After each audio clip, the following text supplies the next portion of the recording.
Why buy mozzarella when you can make it at home? And it's so easy and delicious. And it goes great with my homemade baguette. Why buy mozzarella at the store when you can make it at home with just 2 ingredients? Whole milk. You can use either raw or pasteurized. Don't use ultra pasteurized. And 1 3/4 cups of white vinegar, white distilled vinegar. You're gonna wanna have a thermometer, a pot, and a strainer. Let's go to it. Hold on to the end, and I'll put it on my own homemade baguette that I made yesterday. Use a large pot. I'm gonna use a good-sized Dutch oven over medium heat and pour in your 1 gallon of milk. You're gonna stir it constantly until the temperature reaches 115 degrees. Stirring constantly is boring as hell, but maybe it's relaxing for some. But you have to do it. And then you have to check your temperature till you hit 115 degrees. If you don't have one of these, you can get it on Amazon or in my showcase. Once at 115 like it is now, turn off the heat. Add your 1 3/4 cups of distilled white vinegar.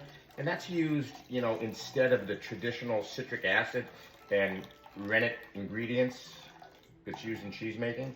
Give it a good stir and then put the lid on the pot and let it rest for at least 20 minutes.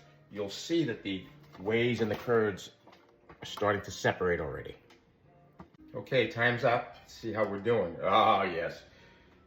The curds have separated from the whey. It should look pretty disgusting like that. And now you're gonna start straining them out and squeezing all the water out of it that you can. Okay, I've squeezed all the water I could out of my curd balls. I hope I can say that.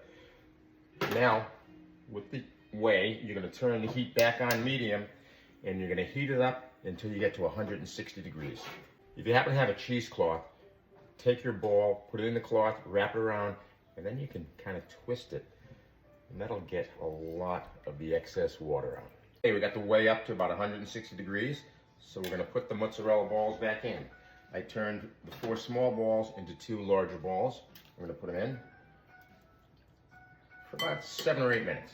Time's up, I left it in for about 10 minutes, and you're gonna take them out and you're gonna start folding them and stretching. If you weren't satisfied with the consistency, and I wasn't, it was a little too granular, take it out, roll it into the ball, and put it in the microwave for successive 30-second intervals.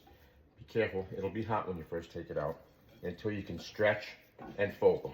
Once you do that, then you're gonna roll it into your nice ball, and you're gonna put it into ice water, I don't know, maybe for 15, 20 minutes.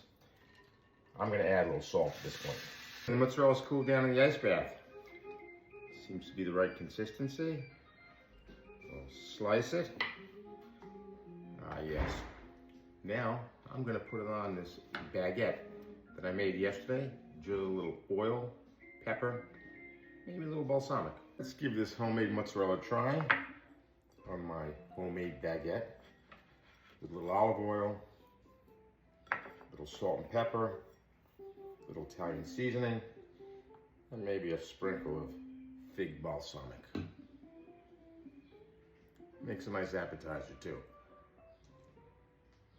Mmm.